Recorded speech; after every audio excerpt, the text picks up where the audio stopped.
Eat food as grown, as Dr. Hans Diehl says, which brings us around to restaurant food. It's delicious, and as a bachelor, I used to live in restaurants, and my blood pressure was up, and I was carrying 10 pounds too much. The reality is that restaurant food is ethnic flavored salt, sugar, and fat. When my friends ask me to go out for dinner, I say, let's see, well, do I want Italian flavored salt, sugar, and fat? Ooh, maybe Chinese salt, sugar, and fat. Ooh, haven't had East Indian salt, sugar, and fat in a while. Ooh, Thai flavored salt, sugar, and fat's really nice. Restaurant food is full of salt and sugar and fat. That's what makes it taste so good. That's what the chefs are putting in the ingredients back in the kitchen there. And then they serve it to you with seared flesh or overcooked vegetables. It's the reality. Does that mean you should never ever step foot in a restaurant? You're going to have to. There's social pressures, etc., to do that. All I can tell you is that don't kid yourself that anything healthy is happening in those kitchens. They're not. And you don't want to eat a whole lot of it. I've gotten my restaurant eating down to very seldom as possible. Less is more when it comes to restaurant meals. And you know what I do before I go out to eat? I eat. And I have a salad or a bowl of soup at home, so I'm not famished when I walk into a restaurant. I don't polish off half the basket of bread before the waiter gets there. So eat before you go, and order as healthily as possible. Order the vegetable soup, the steamed greens, eat it, and get the heck out of there as soon as you can. Okay, so let's get to it in the back of everybody's mind. What about olive oil? Oh no, not olive oil. It's heart healthy. There's a lot of literature back and forth about olive oil. And I'm not going to wait around in this study and that study, but I'm going to tell you some facts that are absolutely indisputable about olive oil. Both animal fats and vegetable oils are fats, and they all have 9 calories in every gram. A tablespoon of olive oil has 13.5 grams of fat, and every tablespoon has 120 calories in every tablespoon. As a result, you're a big olive oil fan. Liquid oils will help do that. And very importantly, it'll keep you there. If you are overweight or your friend's overweight and they're trying to lose weight and they are eating olive oil, they are kidding themselves. It's going to keep you stuck. It is liquid fat. That I can tell you. So yes, olive oil has some adverse health effects, and mostly it contributes to obesity. And studies have been done. They've looked at overweight women in Greece. The Greeks, by the way, are the fattest country in Europe. They have the highest rate of obesity of all the European nations. And when they looked at the women who were obese, and they did fat biopsies and analyzed the actual fat in their fat stores, 55% of the fat came from olive oil. It sticks to you. So the reality is olive oil is really dense with calories. It is the most calorie-dense food we have, 4,000 calories in every pound. We're trying to get a 4-to-1 ratio of omega-6 to omega-3. Olive oil ratio is 14-to-1 omega-6 versus omega-3. And we're trying to lower saturated fat. They want no more than 7% saturated fat in our diet. Olive oil is 14% saturated fat. How does pouring 14% saturated fat help you get to your intake of 7%? It's irrational. The take home I'm trying to get there is that pouring olive oil on foods does not suddenly make them heart healthy. This salad is not being made heart healthier because this person is pouring olive oil on it. These greens are perfectly heart healthy on their own, even more so. The meal this person is about to eat would not be classified as heart healthy.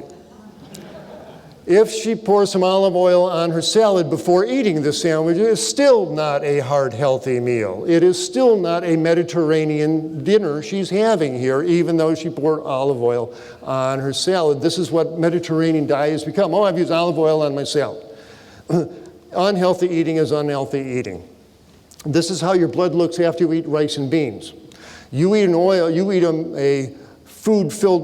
meal filled with fats and oils, and this lovely clear blood turns into a substance that looks like this. Not everybody shows this grossly, but this is fat in the bloodstream. This is lipemia, and every time you eat a fatty meal, a wave of fat goes through your bloodstream. As I said, not everybody shows it this densely, but everyone has a wave of fat going through their bloodstream when they eat fatty foods. Remember, your body is never not looking.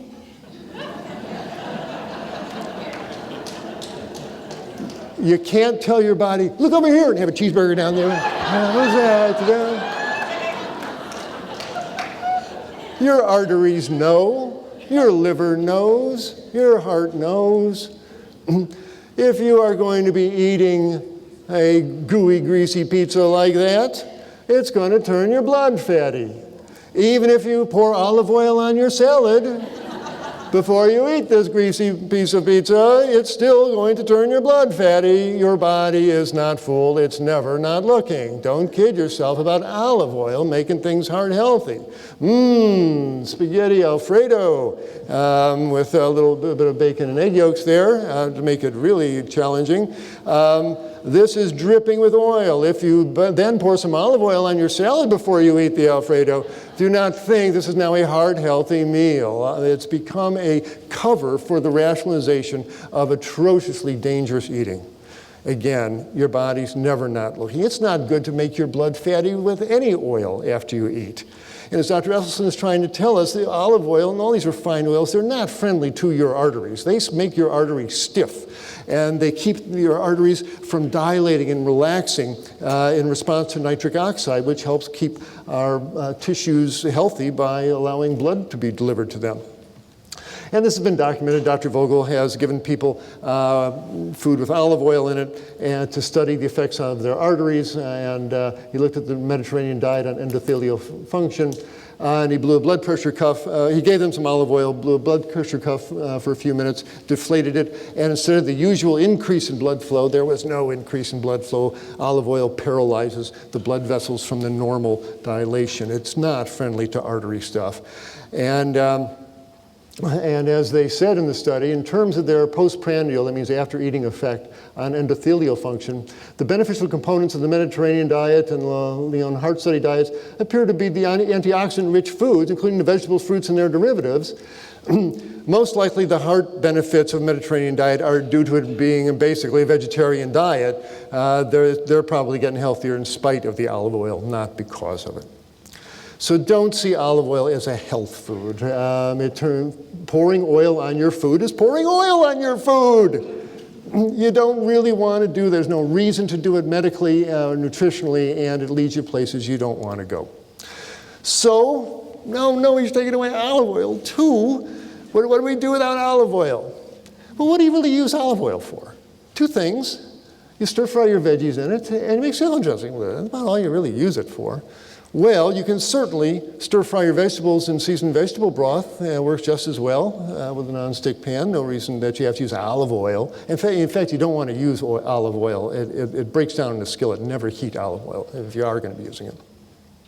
Well, what about salad dressings? Well, you can certainly make salad dressing without oil. We do it at our clinic 3 times a day. You just take a blender, put some fresh vegetables in it, maybe half an apple, maybe half a piece of an orange slice, and hit the button, and it turns into salad dressing.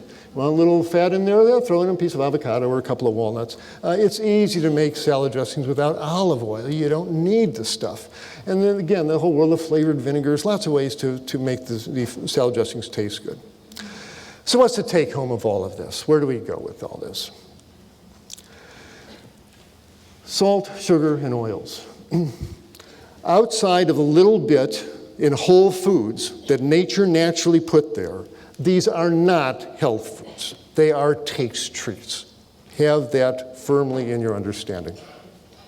And they are too easy to use too much of, and that's the problem. There's salt in the restaurant and packaged foods. We eat sugar as a food. We're pouring oil over our foods. And the result is the hospitals are filled with people with strokes, heart attacks, colon cancers, etc. So for that reason, more and more nutritionally oriented physicians, dietitians, etc., are saying, Americans and people eating a Western diet have clearly shown that moderation does not work. They cannot do it. A little bit turns into a lot. And so for that reason, the policy that a lot of us are coming to is, when it comes to added salt, added sugar, added oils, none is probably the best. Just don't use the stuff and throw the oils out. And that leaves you at the interesting position of having an SOS-free diet, salt, oil, and sugar-free diet, eating style.